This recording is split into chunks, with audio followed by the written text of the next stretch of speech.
He was a trusted military man, always willing to help a friend in need. He was just an all-around good guy, a very kind-hearted person. She was a young woman, down on her luck and all on her own. He took her in. He helped her find her way. She constantly praised my son and the type of person he was. But not all good deeds go unpunished. He maybe invited some unwanted drama into his life. He actually had another girlfriend at the time. This is a love triangle situation. There was friction between the two. The ensuing investigation will take detectives on an international manhunt and lead them face to face with a ruthless killer hiding in plain sight. It's hard to believe that the same person could do those things. As you entered the trailer, it was just blood everywhere. It's on the floor, just mutilated. We're talking about a person that has no fear whatsoever.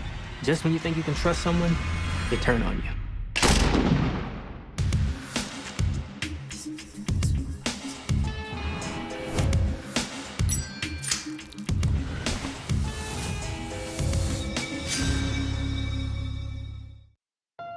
March 27th, 2003. It's mid-morning on a quiet Thursday in the New Orleans neighborhood of Algiers. It's the one part of New Orleans that is separated by that big old Mississippi River. A little sleepier in some respects, mostly a residential area. NOLA native Marilyn Baxter has just made her way to Algiers in search of her son, 30-year-old Air Force Sergeant Perry P.J. Jennings, Jr. PJ, baby, you awake? It's Mom. His mother called me. She says, I got a call from PJ's commander. He hasn't been to work for 2 days. And at that point in time, we knew something was wrong because that's not PJ. You know, he was always on time, very reliable, so this is really out of his character for him to do something like this. His mom was worried about him, so just like any mom, she went looking for him. She went to his apartment. She saw that his car was gone first, but she knocked on the door anyway. PJ. Honey, are you in there? Ma'am, is everything okay? She happened to see the utility man, and she said, well, I haven't heard from my son in a couple of days. Do you mind letting me in so I can check on him and see if everything's okay? I really can't let you in, but I can look in on him if you want. Yes. Would you, please? That would be great. Thank you. He went to the office to get the key, and he came back, and he opened the door, and he went inside. PJ's mom waits outside for what feels like an eternity. When the maintenance man returns, he looks like he's seen a ghost. Ma'am, we gotta call 911. Though his hometown may be world-renowned for its nightlife, New Orleans resident PJ Jennings was always more of a homebody.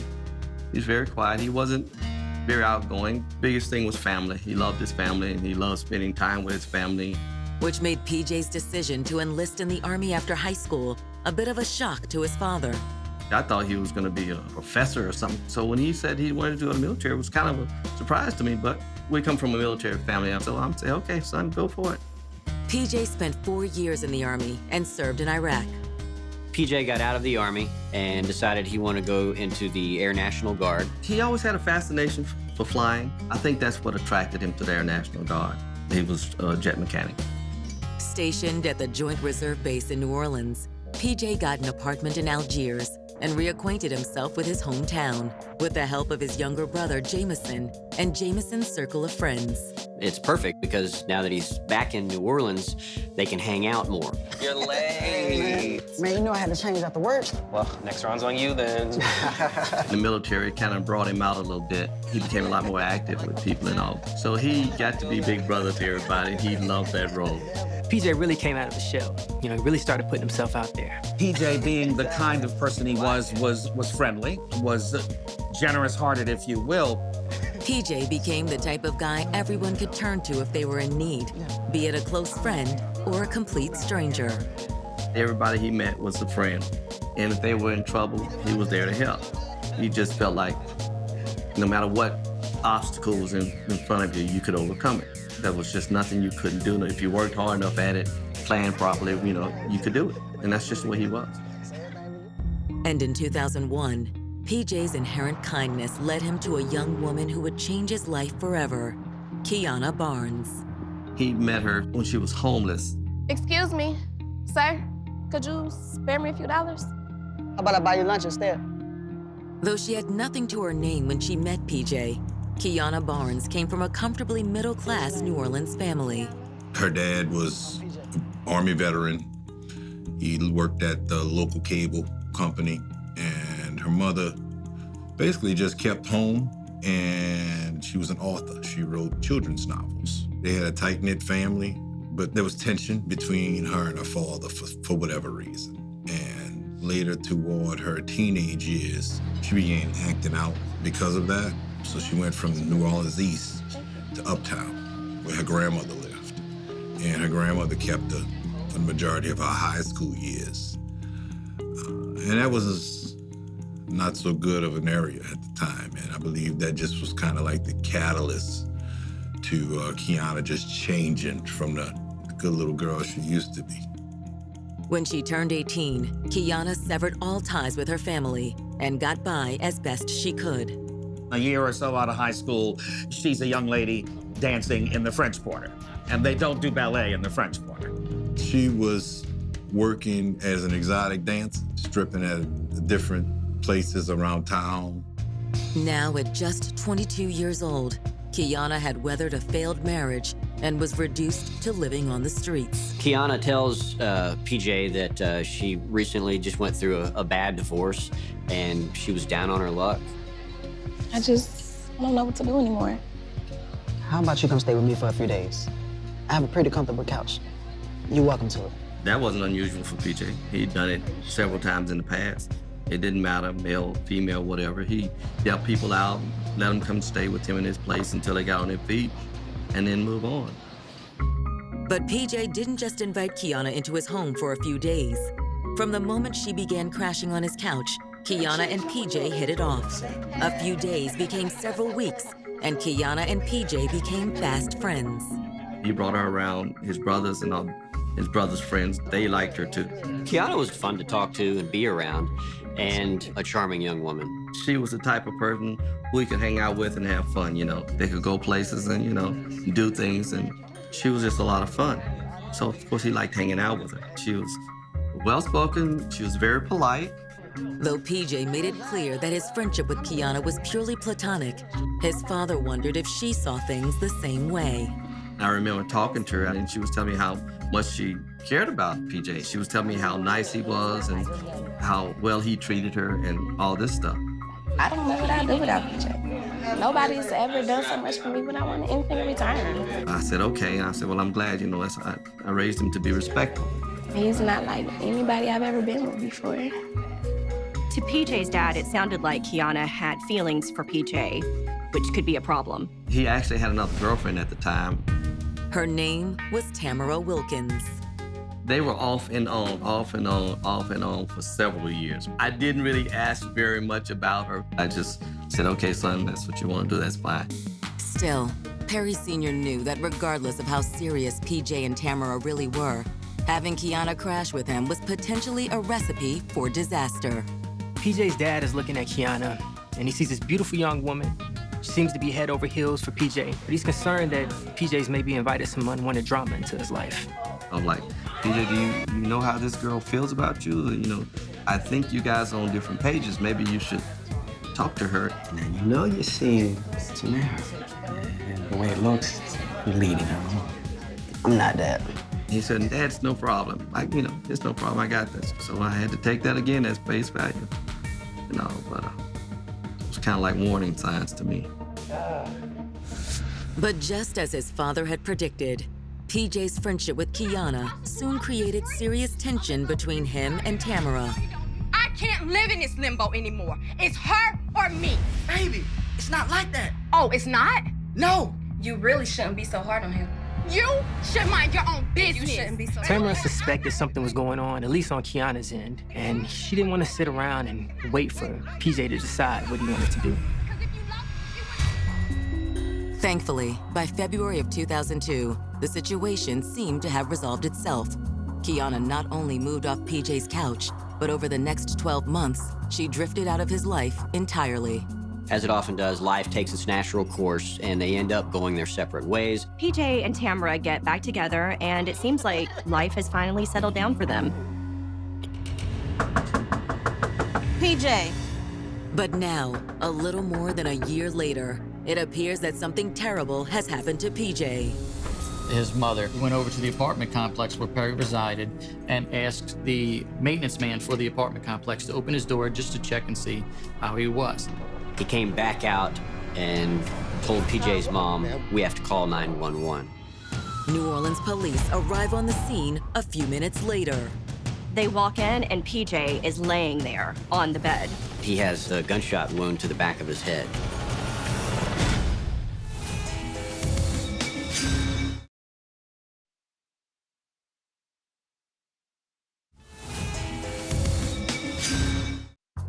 At 30 years old, New Orleans native Perry P.J. Jennings had a life most people his age would envy.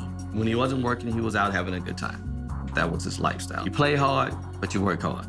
That's the way it goes. He had a lot of friends, a loving girlfriend. He was happy. But on March 27, 2003, PJ's easygoing life comes to a horrifying end. After PJ's mom and the building's maintenance man call 911, the police enter the apartment and find him inside, dead. Judging by the body, it appears that he had been deceased for some time. Once detectives arrive on the scene, it soon becomes clear they are dealing with a homicide. It was obvious he sustained a gunshot wound. It didn't appear that Perry was involved in any struggle or altercation. He was in his bed, he was covered. It appeared that when he was shot while sleeping. Examining the scene, detectives surmise that it's unlikely any of PJ's neighbors heard the fatal shot. Police found a pillow lying next to the body with a bullet hole in it. One side actually had the stuffing from the pillow blown out the other end of it. So we believed that the perpetrator used it as a muffler on the weapon. Detectives also find a spent .40 caliber shell casing on the floor near PJ's bed. We did locate one spent .40 caliber casing at the scene. Thinking it could help identify the murder weapon, detectives take the shell casing into evidence. But who executed PJ in his sleep? The crime scene appears to rule out several possibilities. PJ's electronics were still in place, other valuables were intact. Whatever happened to this young man, it clearly wasn't as the result of a robbery attempt, which always forces detectives to start thinking about who knew him, what kinds of personal relationships was he in. Detectives do find something that leaves them wondering if the murder could be drug-related. As police are processing the scene, they come across a small quantity of marijuana. I think the police department just assumed that this was, something that was maybe drug-related. But it wasn't an amount that would have been suspected that he was actually dealing. Instead, detectives theorize that the murder was committed for more personal reasons. When the maintenance man and Perry's mother got to the scene, the apartment was locked and secured. There was no forced entry into the apartment. So to us, it appeared that it was someone that had access to the apartment. We believe that Perry knew his attacker. Hoping to identify a suspect, detectives turned to PJ's grieving parents. Someone called my office, and when I arrived at the scene, police came up to me and introduced themselves. I'm sorry for your loss, Mr. Jennings. Do you know if your son had any enemies or conflicts with anybody? Enemies? PJ? God, no. Everybody loved our son, Detective. Everybody. In addition to taking their statements, the detectives then asked PJ's mom and dad to look around the apartment and see if they noticed anything missing. I went in the apartment and I found out that several of his personal items were missing, including his gun and his wallet and his keys. You recall what kind of handgun? An automatic. I don't remember the caliber, though. Detectives run PJ's name through a database of registered gun owners and determine the make and model of his firearm. Through NCIC, we did learn that Perry owned a Ruger .40 caliber pistol that was not on the scene. And that's a match for the shell casing that detectives found by PJ's body. So it was our belief that Perry was actually shot with his own weapon. The perpetrator retrieved Perry's weapon, grabbed the pillow, used it as a silencer, and while he was sleeping, put it over his head and fired one gunshot. Detectives believe the killer then stole PJ's wallet, his keys, and his car. We put a BOLO alert out on his vehicle and a notice out on his credit cards. Detectives notify the credit card company that the cards have been stolen, but they don't ask the company to cancel the cards. We kept his credit cards active, just in case the perpetrator would use them and it would help us track down whoever had them.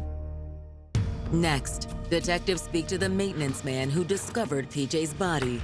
One contributing bit of evidence that the maintenance man did provide for detectives was the fact that just a couple of days earlier, he observed PJ on his balcony. PJ was talking to a woman, and he called down to the maintenance man, and they had a conversation. Perry had advised the maintenance man that I have a problem with a light fixture in my apartment and would need you to come up and take a look at it. According to the maintenance man, he'd dropped by PJ's apartment around 1 o'clock the next day, March 26th. He says he notices that there's someone in the bed, not moving. Figuring PJ was asleep, the maintenance man says he changed out the broken light fixture, working as quietly as he could so as not to wake him. At that point, he had left the apartment, locked and secured it, just as he had found it when he had went in. Investigators hear this, and obviously this sends up red flags because he just told them that he was the last person in the apartment with PJ. You didn't notice he was shot? I didn't go in the bedroom. Like I said, I didn't want to wake him. He just said, you know, maybe this guy's just a real heavy sleeper. Is it possible the maintenance man is the one who killed PJ? It seems unlikely, but detectives aren't taking any chances. We took elimination fingerprints from the maintenance man. They also ask for more details about the woman he saw on the balcony with PJ. Police are wondering who this mystery woman is. Have you seen her before? Pretty sure I saw her a day or two before leaving with PJ. If you saw her again, think you can ID her? Not sure. I never really got a good look at her. Whoever this woman is, she was in PJ's apartment the day before he died. While the maintenance man can't ID the mystery woman, a follow-up search of PJ's apartment provides detectives with a possible lead. On a chair near the bed, CSI finds a shirt that looks like it had been recently worn, as if PJ had taken it off just before going to bed. In the pocket of that shirt, they see a piece of paper with the name Ever Lopez. There's also an address in Mexico. So naturally, the question is, who is Ever Lopez?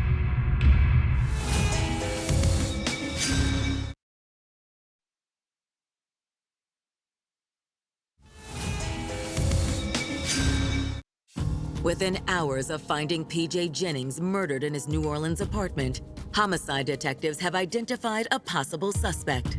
The maintenance man for the apartment complex said that there had been a young woman hanging around PJ's apartment prior to the murder. Detectives believe a note in PJ's apartment may shed some light on the mystery woman's identity. It was simply a piece of paper with the name Ever Lopez written on it and an address in Mexico. Hoping for more insight, detectives turn to PJ's friends who've begun to gather outside his apartment. Detectives are thinking that they may know more about his dating life than his parents would. While interviewing one of PJ's friends, they asked her if she'd ever heard of Ever Lopez. She said she never had. Was PJ seeing anyone? Any relationship drama we should know about? Well, PJ's dating a girl named Tamara Watkins. According to friends, PJ and Tamara had a rocky past. There was a girl living with PJ for a while, and she caused some issues. What's her name? Kiana, I think it was Kiana Barnes. Depending on who you talk to, he was assisting this girl or they were involved in a relationship together. No one was really sure if the relationship between Perry and Kiana had developed into something more such as a boyfriend-girlfriend or a sexual type relationship. Either way, friends say Kiana had managed to drive a wedge between PJ and Tamara. The girlfriend, she actually broke up with PJ. It wasn't something that he wanted. I said they would go backwards and forth, backwards and forth. According to PJ's friends, once Kiana moved out, Tamara and PJ got back together. Though in the interim, Tamara had been seeing another man, a naval officer by the name of Alex Jenkins. Turns out that Tamara's ex-boyfriend worked on the base with PJ, so naturally there was some friction there between the two. Yeah, and I don't think Alex was happy when PJ and Tam got back together. So now detectives are wondering, could that friction between Alex and PJ have anything to do with his murder? Or is Kiana back in the picture? Maybe there's some new drama between her and Tamara. Detectives start by tracking down Alex Jenkins at the Joint Reserve Base where he and PJ both worked. Detectives did confirm, yes, he resented PJ. Yes, he was upset, but he was able to produce an alibi, proving clearly that he was nowhere near the scene of the crime. He was a person of interest briefly. Alex ultimately was cleared of any suspicion because his alibi was, in fact, solid. He was on duty on the evening of the 25th when the detectives believed that the murder occurred, and there was no record of him having left the base. With Alex Jenkins seemingly eliminated as a suspect, detectives bring PJ's girlfriend, Tamara Wilkins, in for questioning that evening. And when they talk to her, she's obviously distraught over PJ's death. Word had already reached her, and she was just devastated. I know this is difficult, but we need to ask you about your relationship with PJ. Well, it was always off and on. And when was the last time you two broke up? About a year ago, but that was only for a little while. They would always eventually get back together. Tamara says they've been going strong for a while now, and she has no reason to believe that he'd be seeing anyone else. Still, detectives can't rule anything or anyone out just yet. Were you at PJ's apartment Tuesday night the 25th? Tuesday?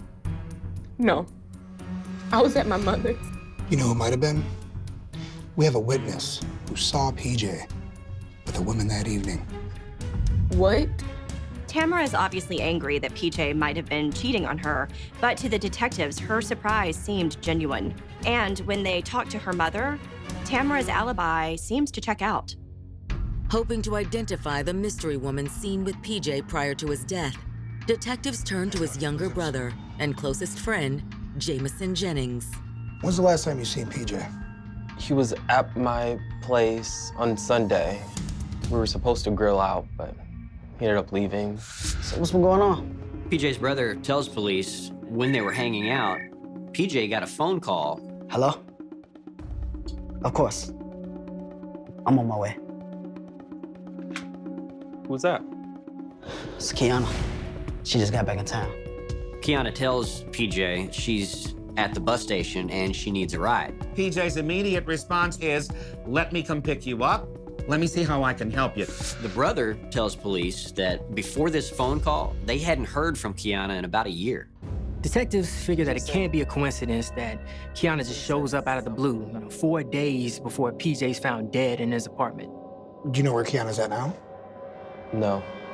Any idea where she's been since last year? PJ said something about Mexico. While searching PJ's apartment, the detectives have found a handwritten note with the name Ever Lopez and an address in Ensenada, Mexico. Detectives figured it was either an alias for Kiana or perhaps someone who knew Kiana. But where is Kiana now? And what is her connection to Ensenada, Mexico? Desperate for any usable intel, detectives enter Kiana's name into the National Crime Database. What they found, they didn't really expect. Kiana had an outstanding warrant for her arrest. And they realize Kiana is wanted for murder.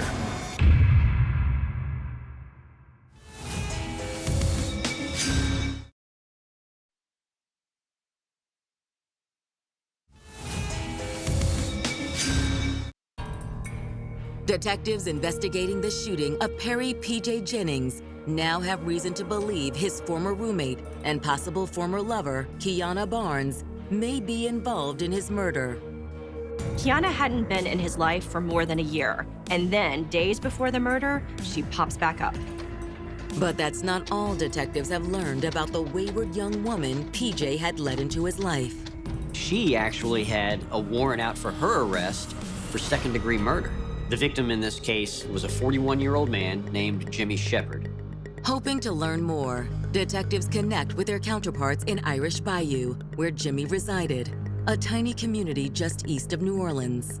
Irish Bayou is basically at the mouth of Lake Pontchartrain. Everything's right there on the water. That's why he moved there. Jimmy loves to fish. She's one of those people that love to entertain. I mean, get a boat full of people and go out and catch reds all day, you know?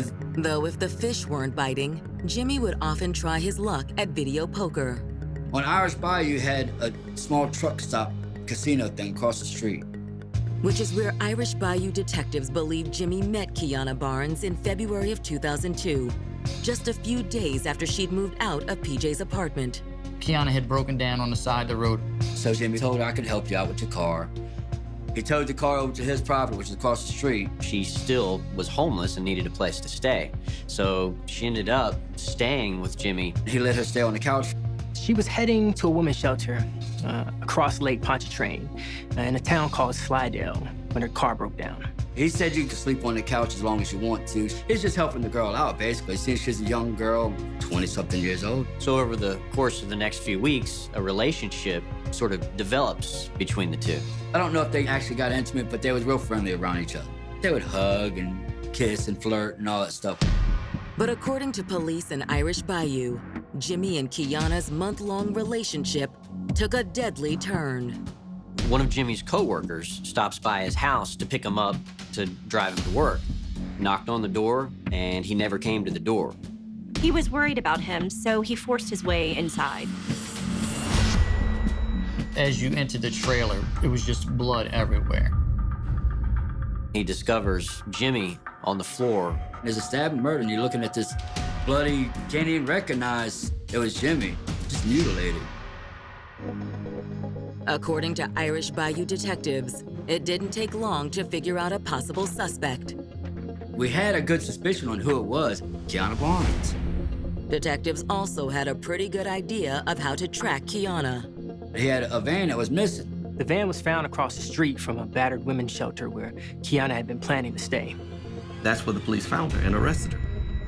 And then they brought her here to Orleans Parish Prison, and that's where she remained. According to Irish Bayou detectives, Kiana admitted her role in the crime. When officers question Kiana, she tells them that, yes, she did kill Jimmy. But according to Kiana, it was an act of self-defense. I told him to get off me, but he wouldn't stop. She said that Jimmy tried to rape her and she hit him, and then she just started stabbing him. So why did you run? Because I was scared. While Kiana's story is harrowing, Jimmy's autopsy casts doubt on its veracity. The victim sustained 17 stab wounds throughout his body. A bit of overkill. Obviously, anybody who's been in law enforcement, or even if you just watch cop shows, you know that ain't self-defense. Based on the autopsy, she had even continued stabbing Jimmy after he was down. It's going straight through his body. It's sticking in the floor every time she's stabbed. That says a lot of rage is going on at that point. In addition to the autopsy report, a search of Jimmy's credit card records also had detectives second-guessing Kiana's claims. Detectives find out that before she ever got to the shelter, while she was still driving Jimmy's van, she used those credit cards to stop to purchase alcohol on her way to the shelter. Certainly not typical behavior of someone who's fleeing an abusive relationship. So even though she claims self-defense, police go ahead and charge her with second-degree murder. But thanks to a bureaucratic mix-up, Kiana Barnes was released from jail just 2 months after her arrest. She was released on what we call an Article 701. She was booked into lockup, and because either the paperwork for the murder wasn't given to the district attorney's office, or the district attorney's office hasn't filed the charges within 60 days, Kiana was released. Prosecutors caught the mistake, and they got a judge to issue a warrant for Kiana's arrest. But by that time, it was too late. Unable to locate Kiana, detectives assumed that after being released, she fled the state, perhaps even the country. She's just free. It's one of those things where it's sick to your stomach because the system's failed. Now, 1 year after Jimmy Shepard's murder, Kiana has suddenly resurfaced, and a second man, PJ Jennings, is dead. That's a year after. Now, then they say they killed somebody else. Once the detectives investigating PJ's murder are brought up to speed on Jimmy's murder, they can't help but notice the similarities. Both of these victims had their vehicles stolen and their credit cards stolen. It's too coincidental. You know, what she's doing in one murder, she's doing in another murder as well. So it's almost like she's used to doing these things. This is something that just occurs natural to her. When detectives begin tracking the use of PJ's stolen credit cards, another pattern emerges. The first place that his credit card was used was at a gas station near the Texas state line. A day later, somebody uses PJ's credit card outside of Houston.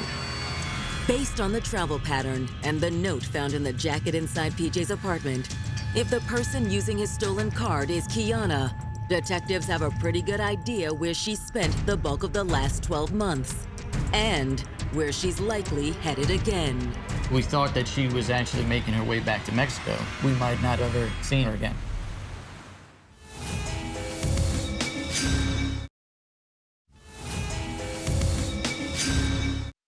48 hours after finding PJ Jennings murdered in his New Orleans apartment, detectives have focused their investigation on 23-year-old Kiana Barnes.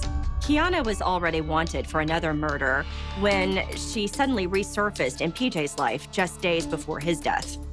A trace on PJ's stolen credit cards also suggests Kiana is involved in his murder. We did leave the credit cards active because there's always a chance that the suspect or suspects are going to use them, which in this case proved very helpful because the suspect did use them multiple times. The person using those cards is clearly making a path to Texas on their way to Mexico. Mexico triggered for them an immediate response. That's because detectives found a note in PJ's bedroom that contained the name Ever Lopez and an address in Ensenada, Mexico. But does that mean the person using PJ's cards is in fact Kiana? To find out, detectives head to the convenience store where the card was first used. Video surveillance shows what appears to be PJ's vehicle at this gas station, but they can't really get a good look at who the driver is. Detectives have better luck when they show Kiana's mugshot to the sales clerk. The clerk tells police that woman was definitely here. She came in the store and was very flirty. At that point, I said, you know what, this is who we need to get. She had his car, she had his wallet. Basically, at that point, I knew she had to be involved in some way. To what extent, don't really know, but I knew that she was involved. New Orleans detectives call in reinforcements to help pursue the fugitive. Once we had learned that she actually left the state of Louisiana, it was at that point that I said, we need to get the United States Marshals involved. And with their assistance, we were able to track her. With PJ's credit card pinging all the way to the border, law enforcement has a clear trail to follow. She uses it again at another Texaco station in Winnie, Texas. And then from there, she visited the Walmart in Houston, Texas. She bought different color clothing, sunglasses. She bought a lot of things to alter her appearance. But every step of the way, it seems that Miss Kiana was always just one step ahead. On April 8th, after eluding law enforcement for more than a week, Kiana's trail of credit card purchases suddenly goes cold. She was able to slip across the Mexican border undetected. Detectives aren't really sure how she did it.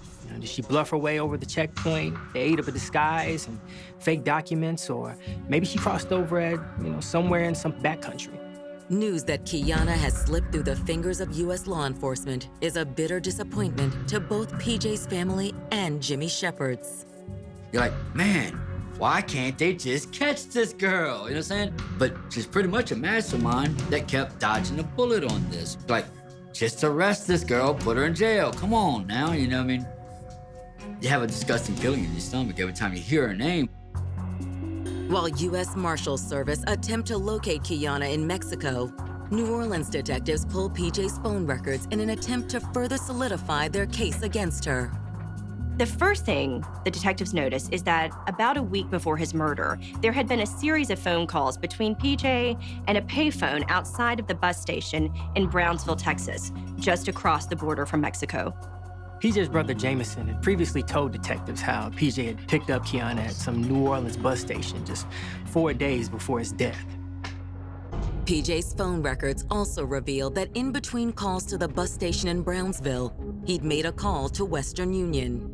They go to Western Union, pull the records, and what they find was that he had actually transferred money to an address in Mexico. The recipient of that wire transfer was a woman named Ever Lopez. The same name detectives had discovered on that scrap of paper in PJ's pocket. PJ must have written down the name and address, so he knew where to send the money. It could have been a friend of Kiana's that may have been helping her out. It could have been an address where Kiana was staying. It could have been a number of things. U.S. Marshals go check out this address, but turns out it's a dead end. There was no Ever Lopez there. No one knew anyone named Ever Lopez ever living at that address. It now appears that Kiana may have given law enforcement the slip for good. That's when detectives receive another notice from PJ's credit card company. She actually uses his card to wire herself money in Mexico. And then through that, they were able to locate a spot where they could apprehend her. The wire transfers lead marshals to a rundown motel in Zitácuaro, a remote mountain town 90 miles west of Mexico City. She was in some little pay-by-the-hour type place. They traced it, federales, along with the marshals. On April 30th, 2003, U.S. Marshals finally move in on what they believe is Kiana's hideout. U.S. Marshals busted in her door in the middle of the night, hoping to catch her off guard. But after a month of being 2 steps ahead of the authorities, will Kiana give them the slip one more time? She could be on the run again.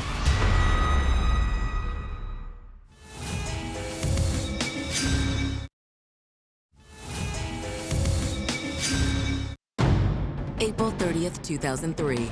U.S. Marshals, with the help of Mexican federales, have descended on the hotel room where they believe Kiana Barnes is hiding out.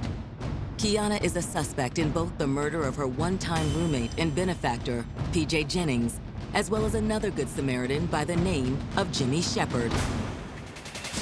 Kiana Barnes had been hiding out in some cheap motel just 2 hours outside of Mexico City. But is Kiana here, or is she still one step ahead of the feds? Keep your hands up. The marshals showed up a little before dawn, caught her by surprise.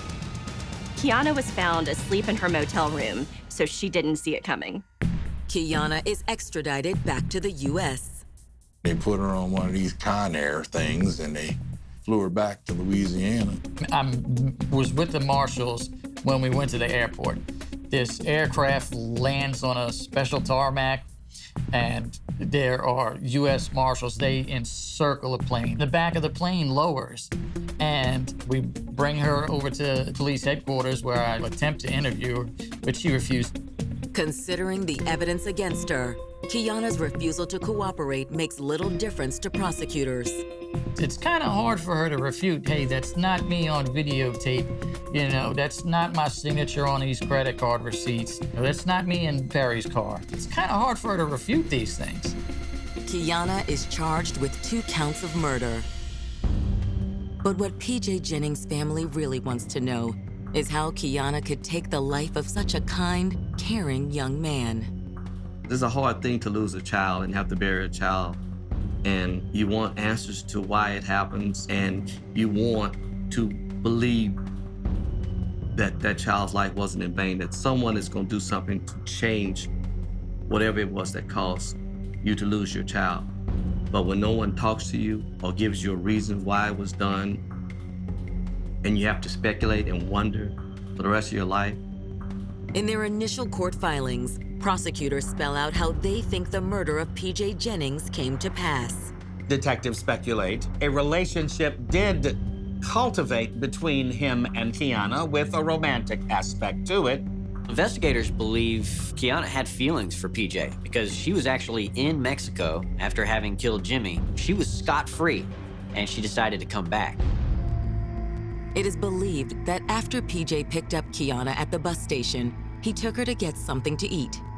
From what we know that night is, we believe that they went out to dinner, and then there may have been a sexual relationship between the two. But at some point, their happy reunion had hit a snag. Why Mexico? What were you doing down there? I'm in a lot of trouble. I probably shouldn't have come back here. How bad is it? The detectives believe that Kiana must have told PJ that she was wanted for Jimmy Shepard's murder. From interviewing Perry's family, they believe that Perry was trying to get her to resolve it legally. He wanted to get her an attorney and, go through this through the legal channels. Because if it was up to her, she would have just beat feet and ran. She didn't want to stick around and fight it. PJ believed her when she said it was self-defense. And he told her, look, go through the court system. And if you're innocent, you'll be found innocent. That's what he felt like he was doing. He was saving her from the world and helping her out. And that's just what he was. He was more than happy to take on down there and turn her in. He wanted her, to get a good night's sleep, really, really think hard about what she was going through. While PJ may have gone to bed thinking the matter was settled, prosecutors believe he made a fatal miscalculation. Tragically, that attraction that brought her back to his life ended up being the cause of his demise. Kiana had no intention on turning herself in. She was using that guy as a space to stay until she was able to gather up resources and establish a plan of action. Instead, while PJ slept, Kiana quietly removed his gun out of the nightstand. These guys seem to want to help her, but they don't understand her. Falls asleep, and she had no qualms whatsoever about putting a pillow over his face and a bullet through his brain. Kiana shot him once in the head and then exited with his wallet and in his car, and she was gone. She always had strained relationships with everyone in her life. And in the end, I don't think she ever felt connected to anyone. She only thought about protecting herself. But with Kiana now facing multiple murder charges, the family she'd once turned her back on suddenly comes to her aid. Her family hired the best defense attorney in the city, for sure, and possibly in the state. Ultimately, she had the same attorney for the Shepard murder and the Jennings murder. And in his infinite wisdom, he says, you need to take a plea deal on this case. He worked out some kind of arrangement with the district attorney's office, and she pled guilty to 2 counts of manslaughter. Kiana's attorneys believe they can get her sentence down to 7 years. Thankfully, the judge in the case was not happy with the deal. I remember him saying that he could not in good conscience let someone who had ruined 2 families and simply allow them to go to jail for 7 years and then walk free. He just couldn't do it. Instead, on March 10th, 2004, the judge sentences Kiana to 25 years in prison. Had she been found guilty of second-degree murder, it would have been an automatic life behind bars. No probation, no parole. But in another shocking turn, in 2013, just 9 years into her sentence, Kiana is once again a free woman. Although this time, it isn't because of some bureaucratic mix-up. She escaped midnight on New Year's Eve. And that's crazy. She was able to smash out the window to her jail cell. She climbs out the window, gets up on a catwalk where she's able to clear the prison fence. None of the guards even know that she's missing until the next morning. By that time, she's long gone. Once again, she's on the lam, and once again, authorities begin to speculate she's going to head west and try to get back to Mexico. But this time, the trail doesn't lead to Mexico. Instead, 3 months later, the search for Kiana ends on Los Angeles' Skid Row. I don't know if she was just tired of running, but LAPD had approached her and she said, I'm Kiana Barnes. I'm wanted for escaping prison in Louisiana. And she was ultimately transferred back. The prison break adds another 8 years onto Kiana's sentence. For the families of PJ Jennings and Jimmy Shepard, it's little consolation for the damage that's been done. She got out for murder the first time because of a messed up system. And if the system wouldn't have failed, then PJ Jennings, his family, would have never lost a son. The criminal justice system, they're just as much to blame for my son's death as Kiana is. She done took my brother's life. She done took another man's life. It's all a tragedy. Helping people was something that PJ did naturally. He wanted everybody around him to enjoy life too and be happy. It's been 15 years now since my son's death. That's a hard thing to deal with, very hard thing to deal with.